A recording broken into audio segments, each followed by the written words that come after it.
Salve, galera, com você a partir de agora, nosso Nativa Esportes já está falando para 22 municípios da região sul do estado, no sinal digital aqui em Pelotas, e com a possibilidade que tu estejas conosco ao longo do programa, participando, interagindo. É extremamente importante a participação. Nativa Esportes hoje destaca o Brasil, a preparação, o clima, a ansiedade, a expectativa, enfim, tudo que antecede ao jogo contra o Londrina. Tem o Pelotas também, que vive essa função de presidente, afinal, quem será o presidente, quanto será conhecido esse presidente, os detalhes daqui a pouco também. Já vamos de imediato anunciando o nosso convidado, André Araújo, vice-presidente da Comissão de Obras do Brasil. Prazer imenso recebê-lo aqui, André. Depois de algum tempo, né? É verdade. Já tinha vindo aqui na casa em outras edições do Nativa Esportes, em épocas anteriores. Está ao lado do Cláudio Silva. Tudo bem, Cláudio? Tudo bem, um abraço, prazer mais uma vez. O campeão da Top of Mind. Que responsabilidade apresentar o programa ao lado do Cláudio Silva, né, André? André, que prazer imenso recebê-lo aqui para a gente tratar de questões importantes. Afinal, o Brasil está vivendo toda essa situação, que é uma situação, digamos assim, anormal, entre aspas, para um clube de futebol, né?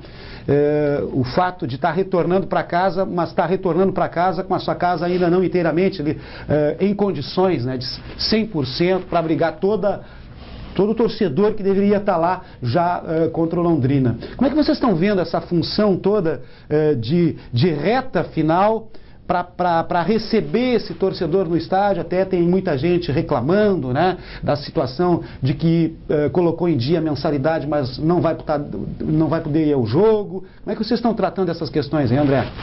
Bom, boa tarde, Vanderlei. Boa tarde a todos. É uma situação complicada do ponto de vista logístico, de tudo que tem que se fazer para poder encaminhar essa liberação do estádio, mas com a ajuda de muitos torcedores, através de arrecadação. Vou aproveitar aqui o espaço para mandar um abraço para o Tomás Recuero, que é presidente do Cresce Chavante, tem se empenhado muito, grande trabalho, incansável. Tomás. Vai se formar em medicina agora, quem diria? Que bacana.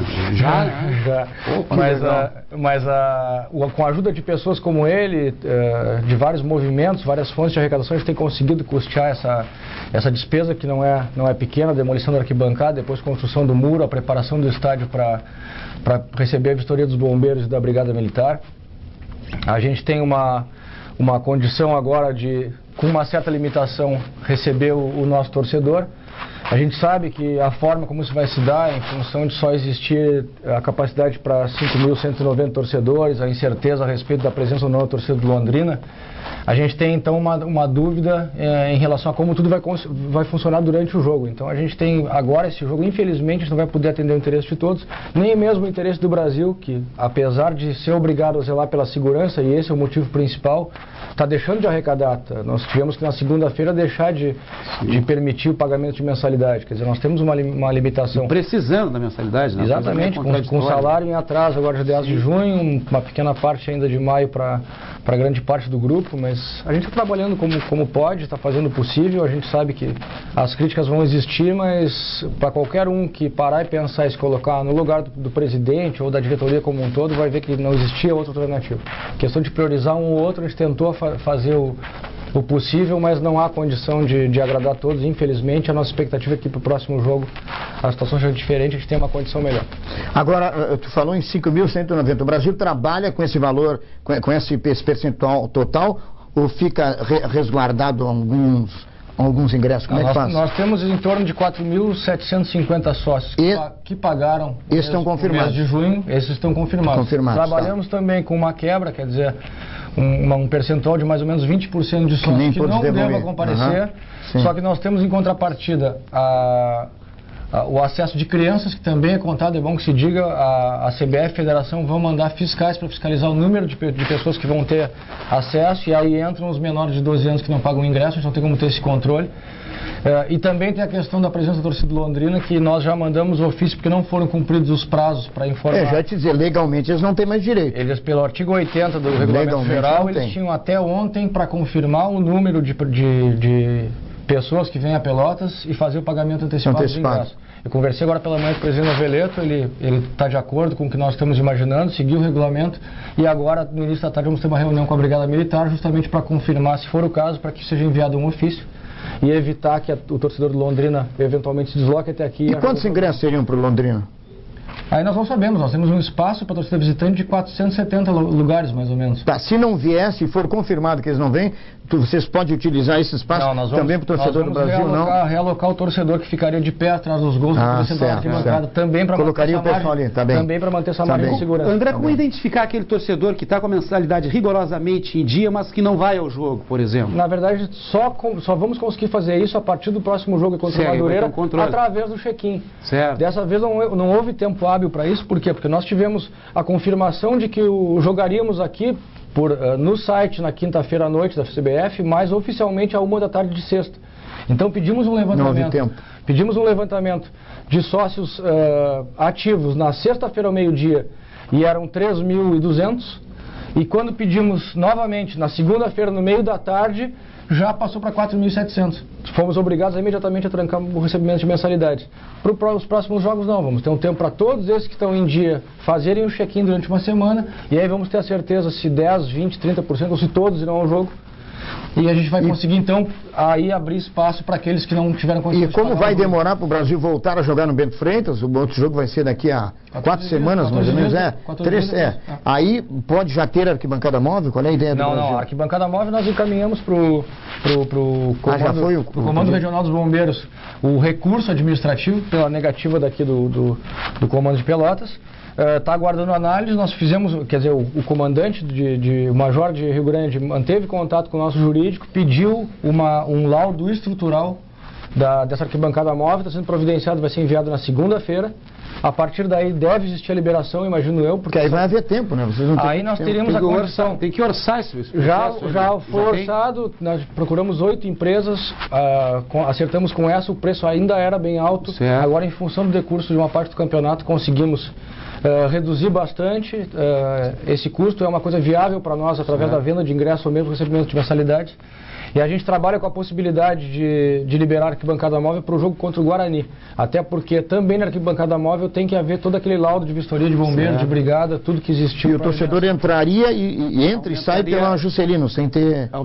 Não, sempre a entrada e saída seria a princípio pela Princesa Isabel. Na Juscelino seria a partir da aumentaria em capacidade? Aproximadamente 2.500. 2.500. A gente tem que estar com um link ao vivo aqui em frente à Catedral, André Araújo. E o nosso Alfredo Pereira está com o torcedor ali do Brasil, que vai fazer um questionamento ao vivo aqui para o André. Tudo bem, Alfredo? Prazer falar contigo. Grande, Alfredão. Uma boa tarde, Vanderlei, boa tarde para todo mundo que está nos assistindo. Pois é, eu estou aqui na Catedral ainda e achei o Gilson Júnior aqui perto. Ele estava estudando, sentado nos bancos, fim de semestre, deve estar bem corrida a vida dele. E ele quer sim fazer uma pergunta para o André Araújo. O que tu gostaria de perguntar, Gilson? Eu gostaria de perguntar para o André Araújo quando irão ficar prontas as arquibancadas móveis.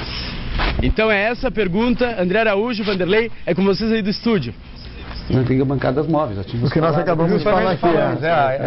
É que existe uma série de procedimentos, como eu falei, essa questão da segurança, a questão da aprovação, a permissão do Comando Regional de Rio Grande, que no momento está respondendo por isso em função, como eu disse, é a segunda instância administrativa, e tem a necessidade de mandar uma informação nesse sentido para a CBF. Depois, agora de manhã, já conversamos com alguns colegas para planear aquela parte da demolição, para colocar um piso melhor, passar rolo compressor, isso tudo para assegurar que a bancada móvel são sapatas externas. O André, como é que vai funcionar essa função do meio ingresso, do acesso do menor também ao estádio? Como é que vocês estão vendo isso? Na verdade, o menor não é nem meio ingresso, ele não paga ingresso. Ele não paga. É o menor de 12 anos. Sim, quer dizer, esse vai entrar. Até por isso, sim, ele como sempre entrou. Certo. Nós até pensamos em cobrar um valor mínimo de 5 ou 10 reais que fosse até para ter a condição de estabelecer quantos entraram, se for o caso.